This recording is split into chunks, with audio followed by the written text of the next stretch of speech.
মার্কিন নৌবাহিনী ইরানের জাহাজের উপর হামলা করেছে। ইরান এবার পাগল হয়ে আমেরিকানদের খুঁজছে। দ্বিতীয় গুরুত্বপূর্ণ খবর, মুজতফা খামেনিকে হত্যার চেষ্টা করছে মার্কিন প্রেসিডেন্ট স্বয়ং। আমেরিকার এক গুরুত্বপূর্ণ ব্যক্তি মুখ ফুসকে এই তথ্য প্রকাশ করে দিয়েছে। পাশাপাশি হরমুজ প্রণালী ঘিরে এখন কি চলছে, যুদ্ধবিরতির ভবিষ্যৎ কি, অনেকগুলো বিষয় নিয়ে আলোচনা করতে চাই। দর্শক, অ্যান্ড্রু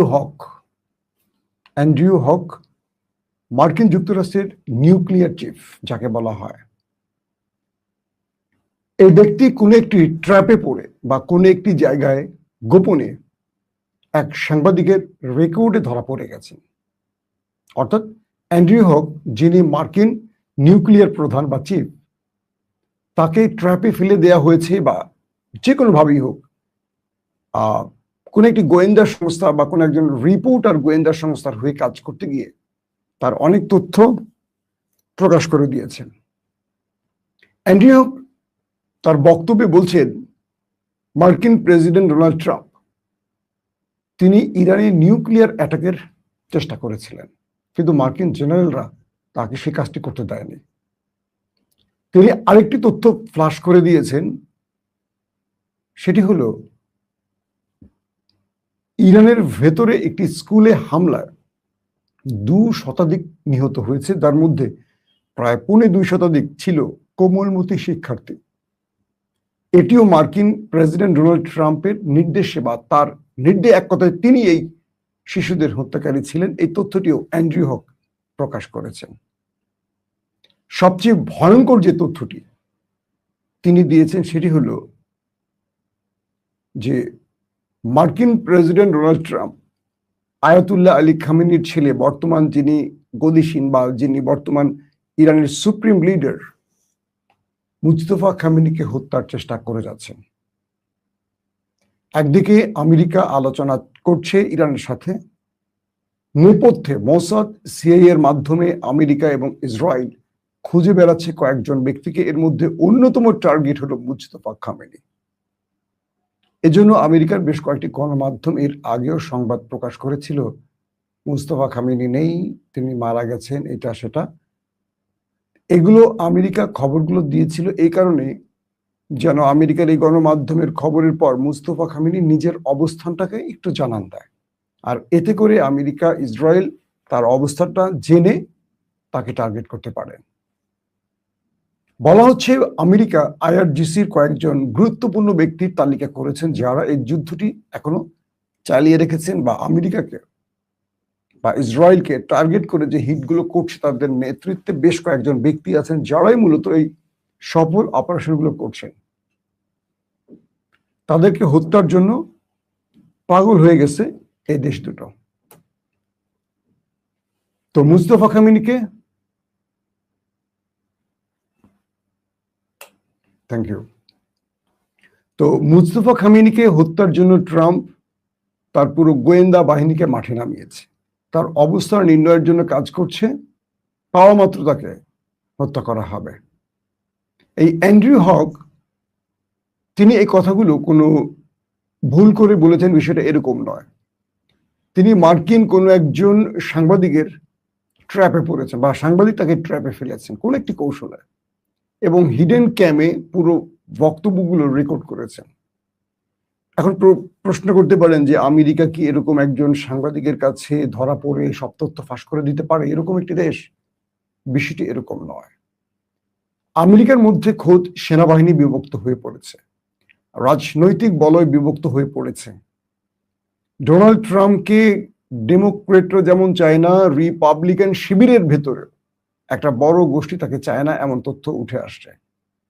তার বিরুদ্ধে ট্রাম্প যে অক্ষম, এই অক্ষমতার উপরেও ভোটাভুটির প্রশ্ন উঠে আসছে মার্কিন পার্লামেন্টে। বলা হচ্ছে, কিছু ধারণা করা হচ্ছে, সাসপেক্ট করা হচ্ছে এরকম যে আমেরিকার ভেতর থেকেই ট্রাম্পকে বিপদে ফেলতে অনেকেই আমেরিকার বা ডোনাল্ড ট্রাম্পের অনুসারীদের তথ্য লিক করে ট্রাম্পকে বড় বেকায়দায় ফেলতে চাইছে। অর্থাৎ অ্যান্ড্রু হক, যিনি মার্কিন যুক্তরাষ্ট্রের নিউক্লিয়ার চিফ, তার এই বক্তব্যটিকে এমনভাবে ফ্লাশ করা হয়েছে যাতে ট্রাম্প অনেক বড় চাপে পড়ে যান। যেমন আজকের এই বক্তব্যটি ফ্লাশ হয়েছে, সেখানে তিনি স্পষ্ট বলছেন যে মুস্তফা খামেনিকে ট্রাম্প হত্যা করতে চান। এখন এই বক্তব্যটি ইরান জেনে গেছে, পৃথিবী জেনে গেছে। এতে করে কি হইল, কি অর্থ দাঁড়ালো, যে ট্রাম্প যতটাই আলোচনার নাম করে এই টেবিল ওই টেবিল দৌড়চ্ছেন, তার পেছনে টার্গেট আছে অন্য কিছু। এই অন্য কিছুর উদ্দেশ্যটা পুরো পৃথিবী জেনে গেছে। সেটা কি? মুস্তফা খামেনিকে হত্যা, আইআরজিসির গুরুত্বপূর্ণ ব্যক্তিদের হত্যা। যদি তাই হবে, তাহলে ট্রাম্প যে যুদ্ধবিরতি বা যুদ্ধের বা শান্তির জন্য যেই লম্বা লম্বা কথাগুলো বলছেন, এগুলো আসলে ট্রাম্পের লোক দেখানো, মূল উদ্দেশ্য অন্য জায়গায়। নাম্বার 2, হরমুজ প্রণালীতে ইরান 40টির মতো জাহাজ মার্কিন নাকের ডগা দিয়ে পার করেছে। এরপর আজকে নতুন করে আরেকটি ঘটনা ঘটেছে। ইরানি জাহাজে আমেরিকা অ্যাটাক করেছে এবং সেই জাহাজ আবারও দখল করেছে আমেরিকা। ইরান এই ব্যাপারে ব্যাপক ক্ষেপে গেছে। শুধু ক্ষেপে যায়নি, ইরান স্পষ্ট করে বলেছে মার্কিন জাহাজ এবার আমাদের লক্ষ্যবস্তু হতে যাচ্ছে, যুদ্ধবিরতি শেষ। অর্থাৎ কালকে রাতে একপক্ষীয়ভাবে ডোনাল্ড ট্রাম্প যে যুদ্ধবিরতি ঘোষণা করেছে, তারপর নিজেই ইরানের জাহাজে আক্রমণ করে সে যুদ্ধবিরতি নিজেই লঙ্ঘন করেছে। এবার যে অর্থ দাঁড়াচ্ছে সেটি হলো আমেরিকার যে কোনো জাহাজ হরমুজ প্রণালীতে পাওয়া মাত্র অ্যাটাক করবে ইরান, এই ঘোষণা এসছে। ইরানের সর্বোচ্চ পজিশন থেকে তার বাহিনীকে নির্দেশনা দেওয়া হয়েছে। ইরানের যে জাহাজ এর আগেও একটি আটক করা হয়েছে, সেটিকে এখনো ছাড়েনি। সেই নাবিকরা এখনো আটকা আছে তাদের কাছে। ইরান বারবার বলছে তাদের সেই নাবিকদের বা তাদের পরিবারদের, ক্রুদের জাহাজ সহ ফেরত দিতে। আমেরিকা ফেরত দেয়নি। তার মধ্যে নতুন করে আরেকটি জাহাজে আমেরিকা হামলা করে নিজের পায়ে নিজেই কুড়াল মেরেছে, কারণ এখন আর যুদ্ধবিরতির কোনো সুযোগ সম্ভাবনা থাকছে না। আমেরিকা মনে করেছে যে ইরানকে চাপে ফেলতে এই জাহাজগুলো আটক করলে ইরান আলোচনায় আসবে। ইরান তার সুপ্রিম লিডার আয়াতুল্লাহ আলী খামেনিকে তো সবচেয়ে বড় কোরবানি দিয়েছে, তারপরও আমেরিকার কাছে ছাড় নিজেকে মাথা নত করেনি, নতি স্বীকার করেনি। এখন ইরান প্রতিশোধের ঘোষণা দিয়েছে, বলছে হরমুজ প্রণালীতে মার্কিন কোনো ওয়ারশিপ, জাহাজ যা পাওয়া যাবে তাকে অ্যাটাক করা হবে এবং ইরানি বাহিনী সেই শপথে মাঠে নেমেছে। যে কোনো সময় হরমুজে ইরান আমেরিকার বড় সংঘর্ষ আমরা দেখতে যাচ্ছি, কনফার্ম। তার মানে এই যুদ্ধটাকে আর কোনোভাবেই স্থিমিত করা যায়নি, থামানো যায়নি।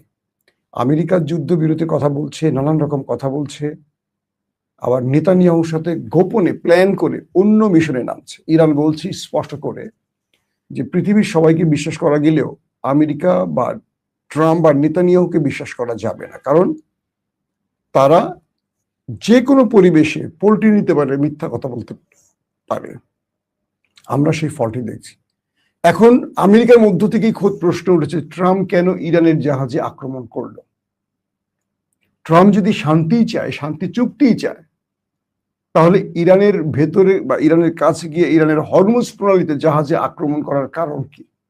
কারণ ট্রাম্প এই যুদ্ধবিরতি চায় না, সে চাইছে ইরানের সাথে আরেকটি যুদ্ধ, কিন্তু সে পারছে না মার্কিন জনগণ, মার্কিন রাজনীতিবিদ, মার্কিন এস্টাবলিশমেন্টের চাপের জন্য। তিনি পৃথিবীকে দেখাচ্ছেন যুদ্ধবিরতি, আর ভেতরে ইহুদি ইসরায়েলের প্রক্সি হয়ে কাজ করছেন। ডাইরেক্ট আমেরিকারা বলছে, এটা আমি বলছি না। এই পজিশনে দুই দেশের মধ্যে এখন আবারও যুদ্ধ শুরু হওয়ার সম্ভাবনা শুরু হয়েছে। পাশাপাশি পাকিস্তান আমেরিকাকে বলেছে যে আমাদেরকে ব্যবহার করছে যুদ্ধবিরতির জন্য, আর তুমি খেয়াল খুশি মতো কাজ করে আমাদের বিপদে ফেলছো, এটা তো ঠিক না। একদিকে ট্রাম্প বলছে খুব শিগগিরই কয়েক ঘন্টার মধ্যে যুদ্ধবিরতি হবে, আবার নিজেই আক্রমণ করে সেই যুদ্ধবিরতিটাকে যুদ্ধে রূপ দেওয়ার চেষ্টা করছে। আরেকটি খবর পাওয়া গেছে, সাউদার্ন লেবাননে ওই দেশটি, নেতাকাকুর দেশটি ব্যাপক অ্যাটাক করছে, বিভিন্ন জায়গায় তারা দখলের চেষ্টা করছে। দুই পক্ষের মধ্যে লড়াই চলছে এবং বলা হচ্ছে যে আরেকটি গাজা বানাবার চেষ্টা করা হচ্ছে। কয়েকটি জায়গায় দেখা গেছে যে তারা ঢুকে লেবানিজদের ভিতরে ঢুকে সেই আবাসন দখল করে তাদের খাবার তারা খেয়ে ফেলছে, চুরি করে খাবার খাচ্ছে। এবং সাউদার্ন লিবাননের মানুষদেরকে সেই বাড়ি ঘর থেকে বের করে দেয়া হচ্ছে, তাদেরকে বলছে কেউ এই শহরে আর আসবে না, অর্থাৎ এই অঞ্চলটি দখলের চেষ্টা করছে নেতাকাকুর বাহিনী। এবং তাদের সাথে আবার লেবানিজের মুজাহিদ যে বাহিনী, বিপ্লবী বাহিনী বা প্রতিরোধ বাহিনী, তাদের লড়াই চলছে থেমে থেমে। দুই পক্ষের মধ্যে লড়াই এখন অব্যাহত আছে। যে ইসরায়েল 12 দিনের যুদ্ধবিরতি ঘটালো, সেই ইসরায়েল কয়েক ঘন্টার মধ্যে আবারও লেবাননে আক্রমণ করে তার যুদ্ধবিরতি লঙ্ঘন করলো। তার মানে যে বিষয়টি প্রকাশ্যে আসলো সেটি কি, ট্রাম্প বলে নেতানিয়াহু বলে যুদ্ধবিরতির ঘোষণা করছেন এক মুখ দিয়ে, আর আরেক মুখ দিয়ে সেটাকে লঙ্ঘন করছেন। অর্থাৎ এই ব্যক্তি দুজনেরই ক্যারেক্টারের মধ্যে একটা মিল পাওয়া যায়। তারা সত্য সহজে বলেন না, আর তারা যেটা বলেন সেটাকে কেউ সত্য হিসেবে বিশ্বাস করতে পারে না। শেষ পর্যন্ত আবারও ইরান আমেরিকার যুদ্ধের মাঠে নেমে যাচ্ছে, এই প্রশ্নটি আবার উঠে আসছে। প্রত্যেকে ভালো থাকবেন। আল্লাহ হাফেজ।